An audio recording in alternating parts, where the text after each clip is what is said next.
the BPI debate, which is in Kenya right now. So among us we have Amenya, who is Vice President Mwenyegetinge, and Geoffrey Chui, who's an aspiring candidate for Senator Kisii County 2022, and political activist Nyabuto Kongera. Welcome, gentlemen. Thank you. Thank you very much. Yeah, so now that you have heard about all of this debate about building bridges initiative in Kenya, I want to give you a brief, everybody, like 2 minutes to give you your own perspective about the BPI. And I will start with the Geoffrey Chui.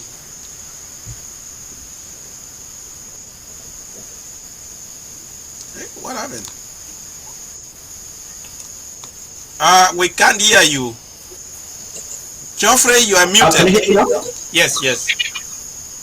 Okay. Yeah. So, thank you very much, Dr. Mani, for the chance and the opportunity to be part of this talk show, and to have me as one of the panelists to talk about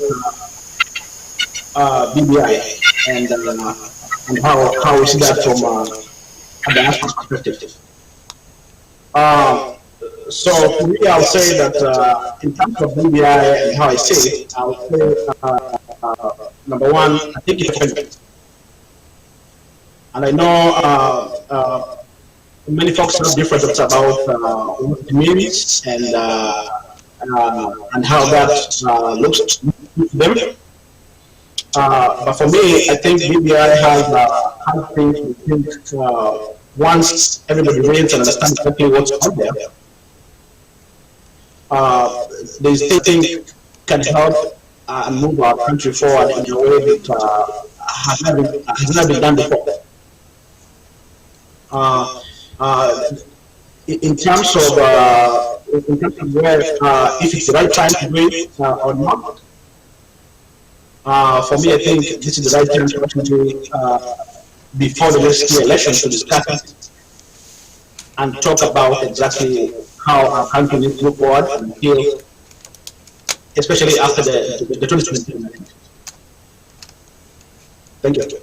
Okay, thank you very much. Nyabuto, what is your perspective of the BBI debate? Sorry, I have to mute you. Okay, sorry. Okay, go ahead. Thank you very much, Dr. Mandi. On my part, I feel BBI actually it's not for and I don't see how it's gonna help a common man in Kenya. Okay. Why? You know, they have created positions. These positions, if you look at it keenly, it's a plotted kind of government. Yeah, I don't know if you can adjust, there is some echoing, like I'm talking and it's coming back on me, which is bringing a concern over. Yeah, so I'm just talking like there's some echo. Okay. Just continue. Our technical team is looking at that, seeing what's happening. So they told us like those positions will not like take a lot of money, okay, but in terms of salary. So it's not about salary, about you know, the people will be working there. How much will they be earning? The number of chess cards these people will have, how much would they be spending on gas, and the type of cars that these guys will be provided by the government. The bad year whenever they have meetings or whenever they go out of the country. So if you think about it, is 3 times what they will be earning. So there are some things that are hidden there that they don't tell a common one to understand. Kenya, we are not ready for that kind of protest kind of government. And look at this. This is Mosiah Mudavadi here. This is Wetangula. This is Oparanya. This is Gideon Moi. Isaac Ruto. Hassan Joe. And Raila is also, there. And Peter Kennedy. So these people are, you look at it, the way they have structured everything, these positions will go for them, Are you telling me someone from Turkana or someone from Kuria, someone from Kisii will have a chance to be the president? We have able and credible leaders from these areas who can be the leaders of Kenya. But do they have a chance? We know what happens when that time comes. They form alliances. What are you bringing to the table? This is the question, and this is how they make the alliances. So these other tomorrow tribes, it's to talk up. Okay. So that's why I feel this one is not for a common Kenyan. Okay. Well, thank you very much, Nyabuto, for your perspective. Let's hear from Amenya Menya. What is your perspective? Mr. George, let me take my thank you so much for inviting me to this show. So I thank you my special time to show them doing and fight the case count. This is a immediate form of as well. I'll send my continuing Mongolia for doing this show. You guys, I know you have been a very open for politics, and thank you for that. All of you are wish really now if I come back to the behind, I think yeah, it might sound a better thing, it sounds a bad thing. If you ask me how good it is, I can say maybe 2 out of 10. 8 out of 10, I don't see how it's going to help. Because there's something when you say about project government. I mean, again, I think it was meant for infiltration. But when you go closer of the heart, I don't see how infiltration is going to be. They say they're going to solve the winner take it all. If it is creating the office of opposition leaders will solve that problem, I don't think it's. So I think when we're going to talk to one close to another, will be I think my throat criticize one by one. But after all, the whole thing I don't think it's going to happen. So most of the things they wait, even if they say that many people want to help with the government, they will do it. The same thing government when I look at it, but I think it's millions. From the week to the Prime Minister all the way down. However, we feel that the level of cut, I think that's what we're going to talk to now.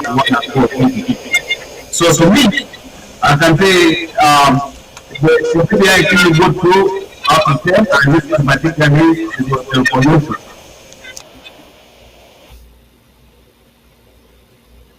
And that's it for now. Thank you very much. Now let's talk about inclusivity. How is BPI going to solve inclusivity? That's one topic. What do you see its weakness, Mr. Chui? Thank you very much, Mr. Mandi. My opinion on the BBI in terms of the inclusivity is this.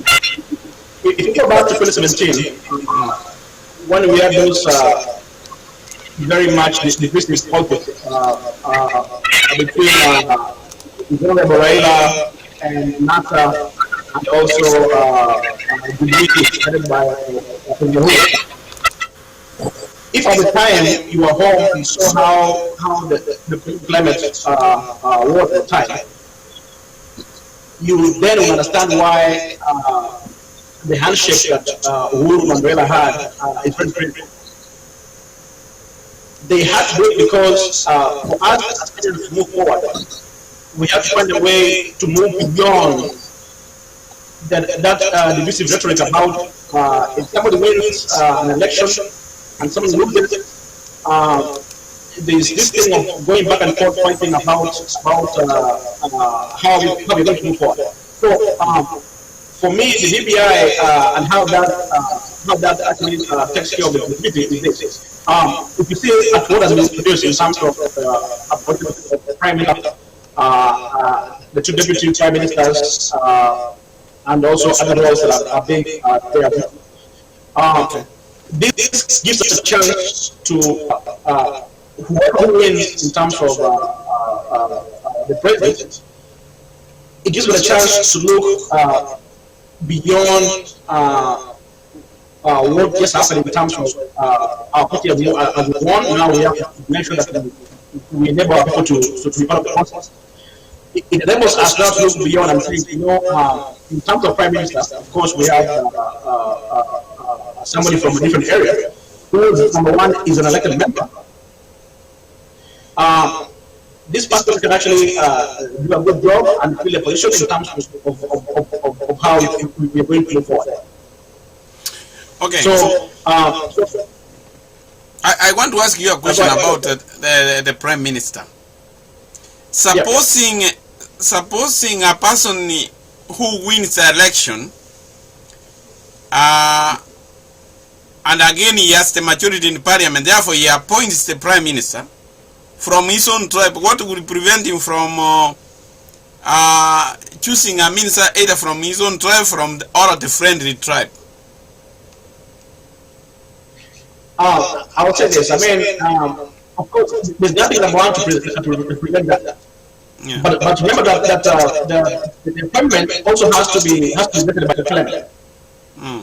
Okay, the person who is being chosen as the prime minister also has to be accepted in terms of being vetted by the whole parliament.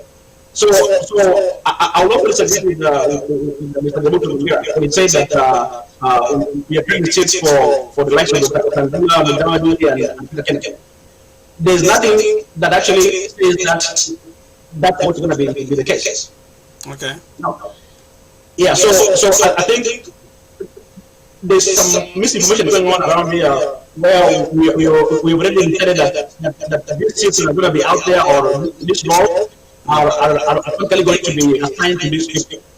So there's nothing that says that whoever the is going to appoint is going to be like a straight yes to anybody. You have to get it according to what you want in terms of leadership on that role, and once it's accepted, then and yes, in some cases, of course, he might go through because maybe the president has the majority of the MPs in his side, and that can go through. But before we have an actual prime minister, that process of vetting and if we have the right person will have to be done as well. Okay. Mr. Gongera, do you have something to rebuttal with what Mr. Juya said? Mr. Gongera is muted. Mr. Menya. Okay. Yes. Thank you, Mr. Yes. Let me try and put it this way, maybe from my understanding and especially to us. This is when the prime minister and the prime minister, they are looking for and the closer this line, this is what is this one is this number 8. So how? Let's see how it's gonna be. The Prime Minister, first of all, he passed the elected member of Parliament. So this guy already has been, so he has just come with it. And then now the president goes in and pick one from the elected member of Parliament, Prime Minister. Now, if the guy is subjected for the president, if he's failed, then the president comes back and comes to second name. If second guy is failed, that guy was automatically, that's the better. So at that point, I think the power boost who won. The power boost who won.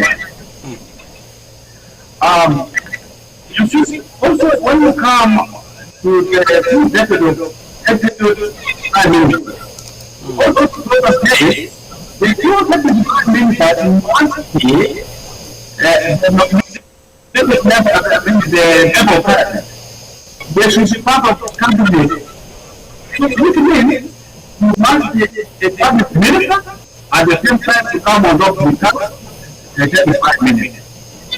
So these are the ways with the president. Let me tell something get something that we able to catch. The president is to be nominated as the president from among the elected members and the party. From the political party having majority members in National Assembly to creating rotation. Now, there's something good right here, maybe you can as the panelists can help you understand it. Let's highlight the group. Now, when men come to president, when you get to president, then it was most of member of parliament are from Ruto. And for the member of parliament, and the president has to come from the majority member of parliament. It doesn't so you think this whole process, this thing they knew what they were doing? I'm going to do that. The president appointed the prime minister to be nominated as the president from among the members of the National Assembly from the political party has a majority member of the National Assembly. I don't know. How do you think that one is this country? So still that's why I'm calling to CPI. The process of this document as a NBA to be divide. I'm not a lawyer, but the people who can do it and it are laws or gray areas that are not out there. Okay. Yeah, Mr. Nyabuto. Mr. Amenya, there is a problem with your video streaming. We are not seeing, we are hearing you, but we are not listening to you. Hello, Mr. Amenya. That's the problem I have. I mean, I'm having two pictures on the video. But then you, when you talk, we can hear your voice, but we are not seeing your. Did you put a video on, because we can see your picture there, but we are not seeing you talk?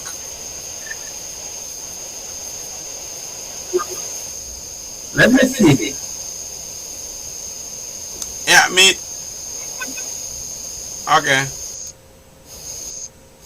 I don't know. Mr. Chui. I don't know.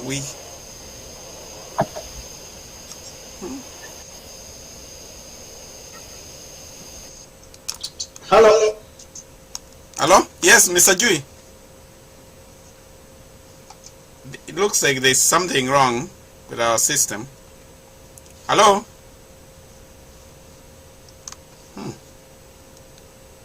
What's going on? Hello? Hello?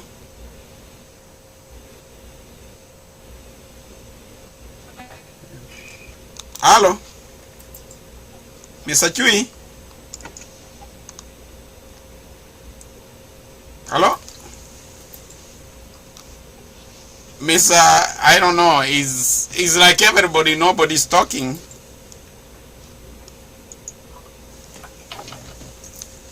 Hello, Miss Amenya, can you hear me?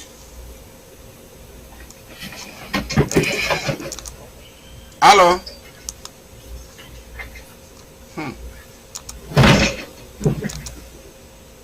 Hello? I don't know what is the system. Looks like I'm not getting anybody. I'm the only one here.